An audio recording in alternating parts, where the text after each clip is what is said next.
Well, this changes everything. What's going on, everybody? My name is Blitzwinger, and ladies and gentlemen, we have an insane amount of details to talk about when it comes to Marvel Rivals and the brand new meta that will kick things off on July 11th for season number 3. There is a lot of reading that I needed to complete, but fear not, you will not need to do any of it. I will break it all down in depth for you guys, step by step. We also got our very first official trailer for Jean Grey, aka Phoenix. And of course, additionally to that, we got our first look at the brand new map that will be arriving in season number 3. Now, of course, before we get into all the nitty-gritty details, please don't forget to scroll on down, smash that thumbs up button. Thank you guys so very much for your kindness and your continued support. Let's aim for 1,000 likes as we get so close towards season number 3. And without further ado, let's dive into it.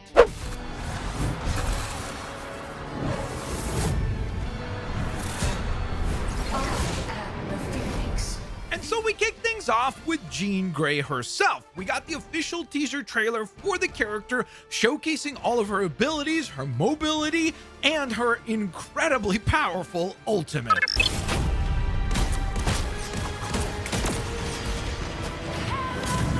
You are nothing!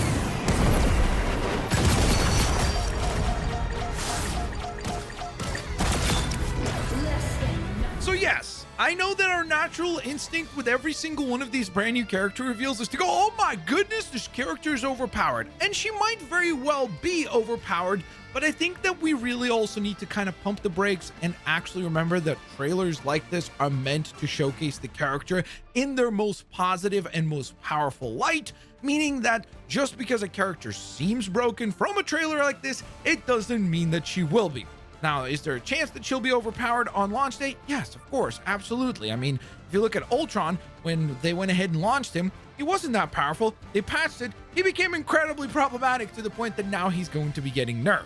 So again, I think that there is definitely room here for this character to be overpowered. She looks like she's going to be an absolute blast to play as. So no matter what, positive vibes all around, and I'm hopeful that the character won't just completely break the game in terms of just how powerful she really is. We then jump on over to our brand new trailer map, which is of course for the map Clintar, the Celestial Husk. And now we know why it's actually titled that, because there's literally a piece of a Celestial on the map itself, which looks absolutely bonkers. In addition to that, the map design itself just looks absolutely beautiful. I also love the detail of the Necro Sword being included. Of course, that is the weapon of choice for Null.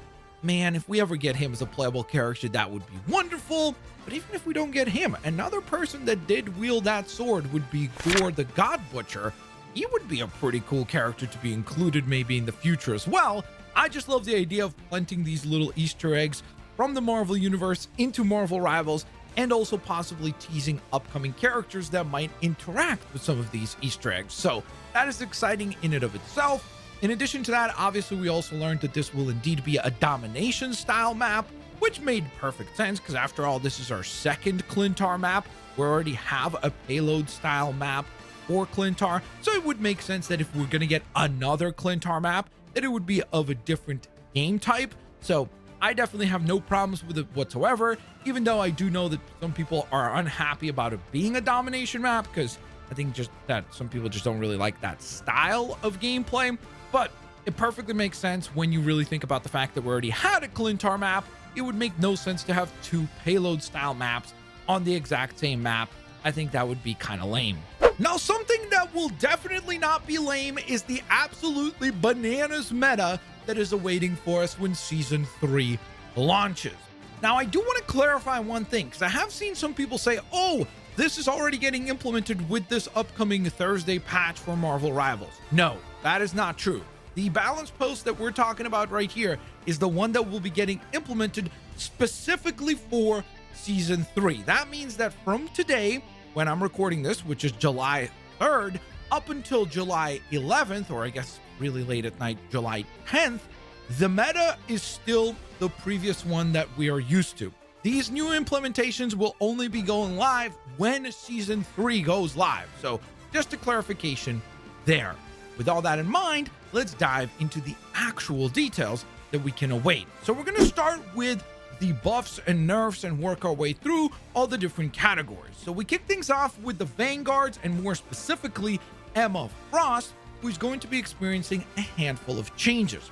So first and foremost, her ultimate is actually getting a buff, in the sense that it is going to be a lot easier to actually get the ultimate. Currently, her ultimate requires 3,700 points of energy to collect in order to activate. That is actually coming down by 300 points, down to 3,400 energy cost, which means that you'll be able to ult a little bit more frequently. Now, on the other hand, there's definitely some damage adjustments that are going to be probably not a welcome sight if you're an Emma Frost player. First, the telepathic pulse damage at 99 energy is going to be dropping from 120 down to 110, and then when you have 100 energy, that will be coming down from 150 to 140. As if all that wasn't bad enough, there's also going to be a reduced diamond form damage reduction. So currently you get, when you're in diamond form, a damage reduction of 30%, which is obviously pretty dang tanky and powerful.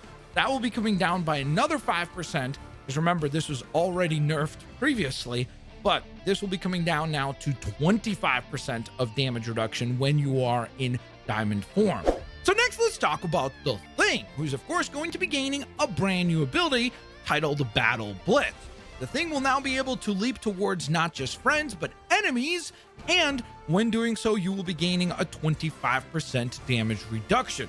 Now, there is a limitation in terms of how far you can still leap, so it's not unlimited. There's a 20-meter limit on that, but a really cool effect that will be getting implemented along with the Battle Blitz is that your Stone Haymaker Punch will now actually knock down flying enemies. So just a nice way to allow Thing players to actually do something against flying targets, instead of just kind of running around and being completely helpless.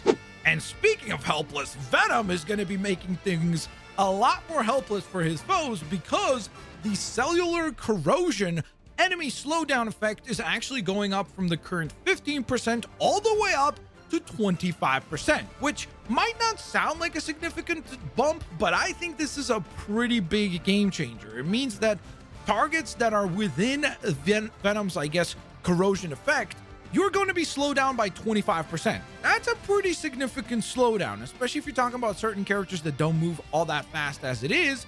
This should be a pretty big game changer for Venom. So next, let's jump over to the Duelist class, where there's a lot of changes happening. In fact, the most amount of changes are happening to the Duelist. You will probably not be saying flame on because, well, the Human Torch is once again experiencing a nerf. First and foremost, his fire cluster damage per projectile is actually going to be dropping from 6 to 5.5, which seems like they're getting to the sweet spot, because we've continuously seen them like tweak this down in terms of the amount of damage that it does. But I think they're trying to find the perfect spot, because you can see that the differences here are now literally a 0.5 of damage. So obviously, hopefully once this update drops, they will finally find the perfect spot for Human Torch, where he still feels like a good character, but not overpowered. Additionally to that, though, his ultimate is actually going to be experiencing a couple of changes. So first and foremost, the activation shockwave damage is going to be dropping from the current 80 down to 75, but then also the continuous damage from the fire tornadoes that you can fire is also dropping down from 120 to 110. Now, there is a little bit of a compensation with the Human Torch, because he will be getting a 5% bump up in damage when he is an anchor for Spider-Man for the new team up, but we'll talk about that in just a moment. Now, Iron Man, to me, at least on paper, seems to be getting a massive nerf, like really, really big nerf, because first and foremost, there will be a reduction to his first 2 repulsor blast hits from the current 40 down to 35 damage, and then that will also apply when you are in your armor overdrive mode, so that will be dropping from 50 to 45. But then the major nerf is the fact that he's going to be experiencing an increase in the amount of energy required to fire his invincible pulse cannon, aka his ultimate ability. It will be going up from the current 2,800 up to 3,400. that is a 600 energy cost increase. That means that he is going to take substantially longer to actually farm his ult. So I'm very, very curious to see what this does to the character, and hopefully he doesn't become completely useless. Mr. Fantastic is also going to continue the streak of nerfs when it comes to Duelist, because he will be experiencing a reduction to his inflated state bonus health. Currently, you gain 400 extra health points from that inflated state. That will be coming down to 350. Now, this one I'm super excited for because I'm a Namor player, so I am incredibly happy to go ahead and announce that we're getting a buff to Namor. Of course, we did get that massive nerf to his bubble ability, so I'm really glad that finally he's getting an actual buff also. But first, we have an increase to the Trident of Neptune projectile damage from 70 to 75. They're also increasing the actual projectile speed, which means that you'll be able to fire your tridents quicker, so that is definitely pretty cool. But not only that, they will actually go ahead and also increase the speed of the 7 Cs projectile, which is like the secondary fire that you have with the trident, you know, like the more kind of like charged up throw. So that will also be experiencing an increase from 120 to 150. Scarlet Witch players, you guys will probably be pretty happy to hear that Scarlet Witch is also getting a buff with season number 3. So first, they are going to reduce the max slow rate during her ultimate ability, Reality Erasure. The charge period will go ahead and typically have a slowdown of 35%. That will now be getting dropped down to just 25%. So that is definitely a W. It means that you'll be able to kind of close the gap faster on targets while casting your spell. And then in addition to that, there's a pretty substantial buff to the damage of the actual ultimate, as that will be going up from the current 750 all the way up to 850, which is incredibly powerful, meaning that this ult should, at least in theory, wipe out any enemy if you do get a direct hit. This next one, I'm probably biased, but honestly, I don't understand why Spider-Man is getting a buff, but he is. Not only is he getting a buff in the actual build of the character, but of course, he's also going to be part of a new team up, which we'll talk about in just a moment. But for Spider-Man, here's what we're getting. His get over here kick damage when pulled to enemies will go ahead and increase from 50 to 55. They're also increasing his spider power mid-air damage from 50 to 55. And then his amazing combo damage is also going up from 55 to 60. So across the board, Spider-Man is going to be a menace. Dude, I sound like J. Jonah Jameson. Now, on the other hand, Punisher is going to be experiencing a nerf, and a pretty substantial one at that. So first and foremost, they are going to go on ahead and reduce the damage of his turret damage mode. So of course, when you go into sentry turret mode or the calling turret mode, the damage will be coming down from the current 12 points of damage per shot down to 10, but that is not all, because they're also going to reduce the spell field damage also from 12 to 10. So not a huge drop here, but this definitely will be noticeable. And then, as if all that wasn't bad enough, they are also increasing the energy cost required for Final Judgment or Punisher's final ultimate ability from the current 3,400 points up to 3,700 points. So both the ultimate and the sentry turret mode are taking a nerf. Bucky players, you'll be happy to know that you're actually going to be getting a slight buff in terms of the damage fall off at 40 meters or beyond. Currently, there's a 60% damage fall off, but that is getting bumped up to 70% of damage at 40 meters or further. Basically, what all of that means is that if you're firing at an enemy who is 40 meters away or further, you would usually only do 60% of your maximum damage. But now you'll be doing 70% of your maximum damage. So a nice little bump up in damage for Bucky. And finally, on the Duelist side of things, we have Wolverine, who's going to be experiencing an interesting change to his Feral Leap strike. So first and foremost, they're actually increasing the duration of the Feral Leap from the current 4 seconds up to 5 seconds, which I guess means that you'll be able to have your enemy kind of incapacitated and also be able to course correct your jump of the Feral Leap for a longer period of time by an extra second. So that's nice. But at the same time, they're actually going to increase the cooldown of that ability from 12 seconds to 15 seconds. So kind of a 1-2 punch here, where there's a slight nerf to the ability and the cooldown, but there's also a buff in the sense that you have your opponent incapacitated for a longer period of time in terms of the duration of the actual ability. And naturally, we then jump over to the Strategist role, and we'll kick things off with Invisible Woman, who will be experiencing a pretty nice buff, both to her healing and her damage as well. So the Orb Protection healing ability on launch will go ahead and increase current healing is at 40. That will be going up to 45. Current damage on that same ability will be going up from the current 20 up to 25. So a nice 5-point increase both to healing and damage. Now there's also going to be reduced healing on return from 40 to 35, and also the damage from 20 to 15, because obviously the way that her ability works with the orb is that you both heal / damage on the way forwards and on the way back. Loki players will probably be pretty unhappy to hear this, but his ultimate is going to be even more difficult to get, because the energy cost for God of Mischief, his ultimate ability, will be going up from the current 4,000, which is one of the highest in the game already, up to 4,300. So again, Loki's ultimates are going to be less and less spammable, hopefully. Now, Mantis is a really interesting character when it comes to season number 3, because first and foremost, we're actually going to be getting a new effect for her healing flower ability, where it will heal allies by 2.5% per second while reducing base healing from 20 per second down to 12.5 per second, meaning that you will, I guess, benefit from this new healing flower effect, but it will actually impact how much healing you can do while the effect is functioning. So keep that in mind. But then the more interesting thing is that her ultimate cost is going way the heck up. The current ultimate cost is 3,700 energy. That will be going up to 4,300 to match Loki, which is kind of insane. Now, the nice thing is that in tandem with that increase, there's actually a big increase to the bonus max health received.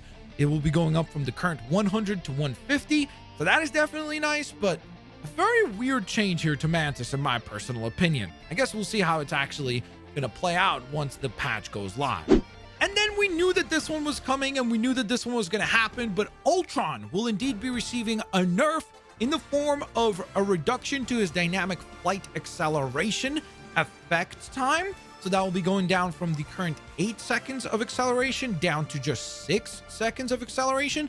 So it should make him a lot easier to go ahead and take down.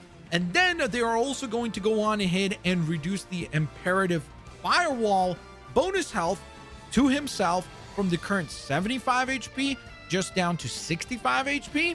And for allies, that will be dropping down from the current 55 bonus down to 50. And the last portion of the meta that we need to talk about are, of course, the team-ups. So first and foremost, we have details now, or more details, on the new team-ups. So first we have the Ever-Burning Bond, which sees Human Torch act as an anchor for Spider-Man. Spider-Man obviously unlocks his brand new Inferno Blast ability with this particular new team-up, even though I think they called it, didn't they call it Fire Tracers or something like that, or Flame Tracers in the official dev diary? So I guess that's been renamed to Inferno Blast now.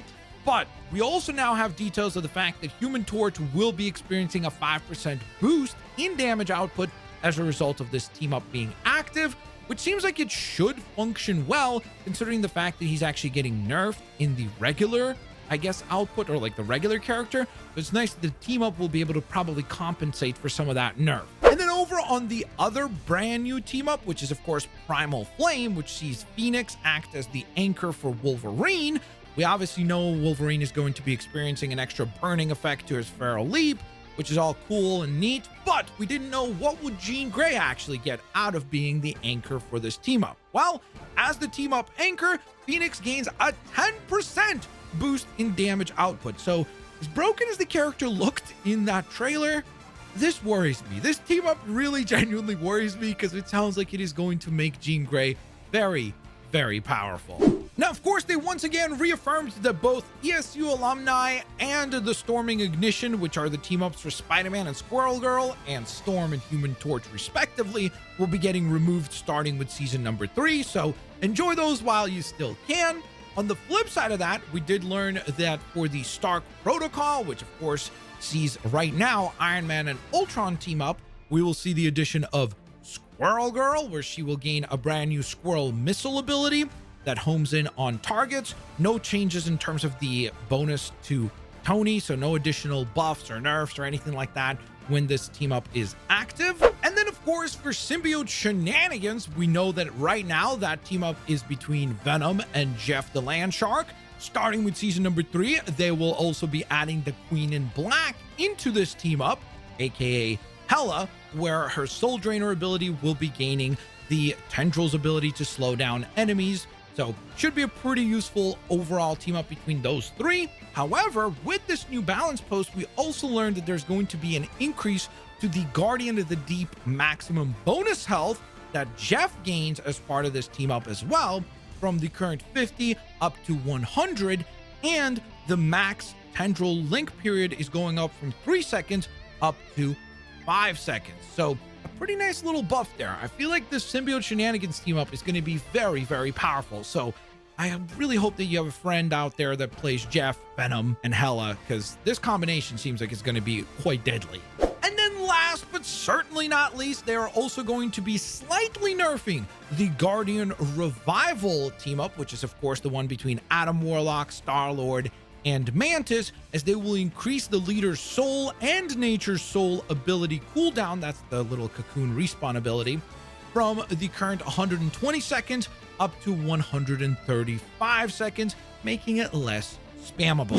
So there you have it, guys. That is the full new update. That is pretty much everything that you need to know right now when it comes to season number 3 of Marvel Rivals. I hope you guys enjoyed today's breakdown. If you did, please don't forget to scroll on down, smash that thumbs up button.